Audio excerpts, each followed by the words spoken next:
Hello, my name is Jason Miller with Aspen Now Solutions, and we're about to unlock the power of ServiceNow. Just want to thank everyone. We're way over 5,000 views, have 153 subscribers. Received some feedback that the videos were a little bit too long, so I created an About Me and How to Contact Me video.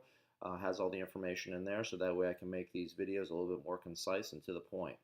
Okay, so I received a comment from Kim Frick, and Kim's asking about the form designer and the new flow designer.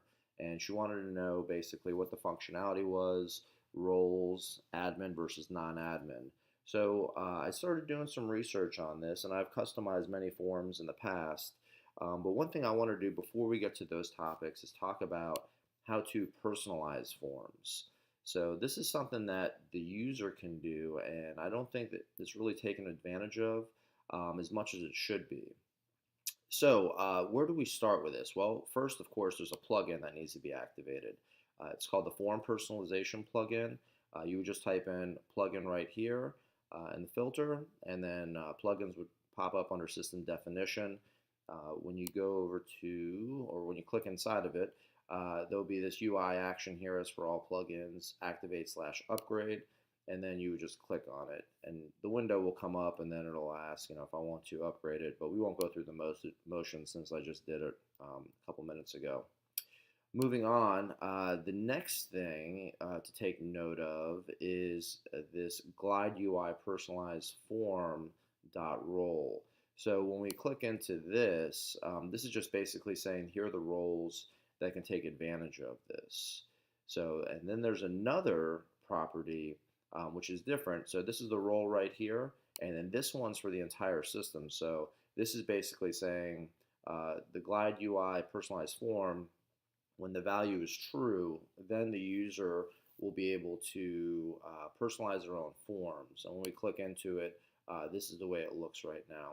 So as we see here, if we go over to the, I just use the incident form. It's a pretty handy form to use. We'll see here we don't have a personalize form option right here up here in the toolbar. So what I'm going to do now is I'm just going to turn this from false to true and click save. And then when I go over to the incident now, I'm going to reload this form. And we should see a little icon right here pop up. There we go. And we'll hover over it. There it goes. It says personalized form for us. And now let's see what the user can do with this. If they want to, they can go in and personalize the form. Maybe there are some things they don't want to see on the form. They want to make it a little bit more compact. So this can be very handy. So if you're a manager that's reviewing tickets, maybe there's some stuff that you just don't look at, or you think it's probably extraneous information, and you could take it out of there. So if I want to, I don't know, take out the number, for example, I'll click on the little checkbox, and we'll see here number went away there. And then if we went to user preferences, I just typed in ER-pref up here in the filter, and then the personalize _ incident close is the one that was created for me. So there's going to be one for each individual user. Let's see when I reload this if the values change. Yeah, so you see number pop up right here. So if we clicked into the record, this is what it would look like. And this was previous to me making that change. So right now what I'd like to do is show you, because I'm an admin, what I'd like to do is impersonate a user that's a non-admin. So let's do Abe Lincoln. And I don't think I added any roles to Abe.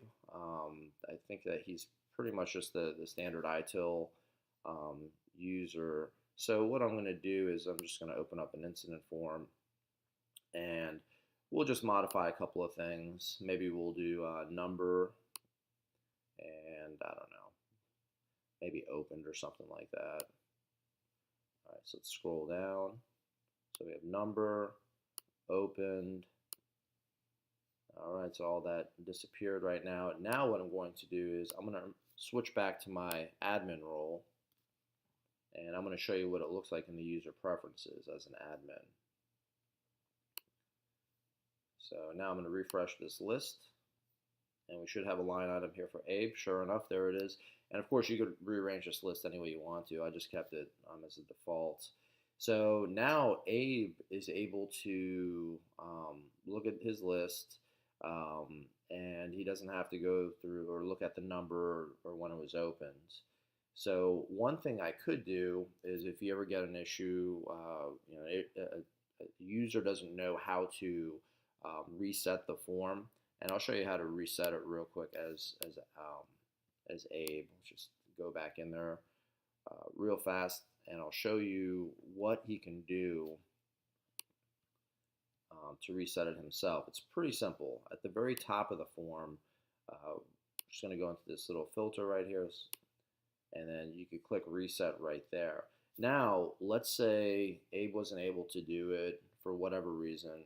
Of course, there are users that are, some that are technically savvy, some that aren't, and they might have actually clicked in here by accident and started clicking some buttons, and they don't know what they did.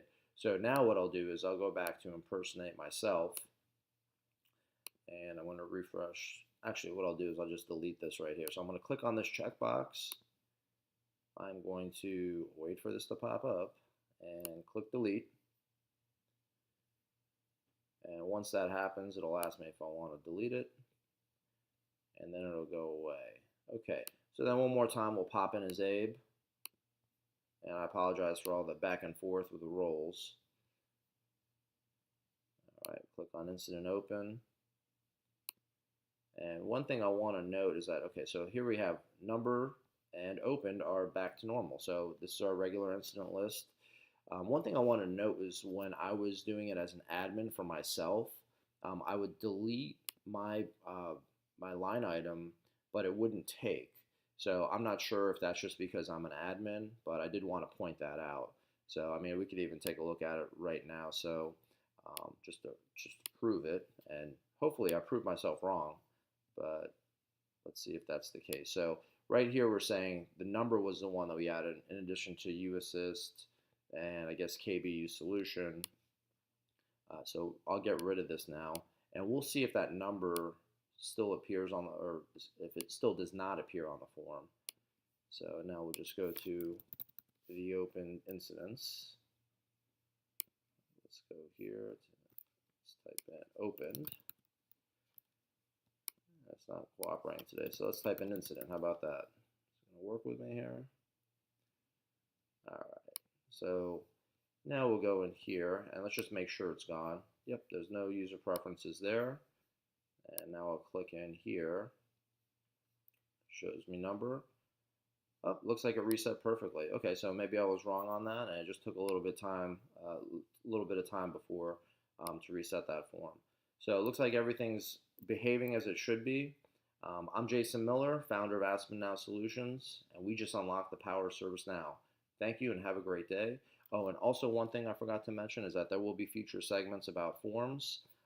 So I will do one on the designer and probably a couple other ones on different topics for the forms. Thank you and have a great day.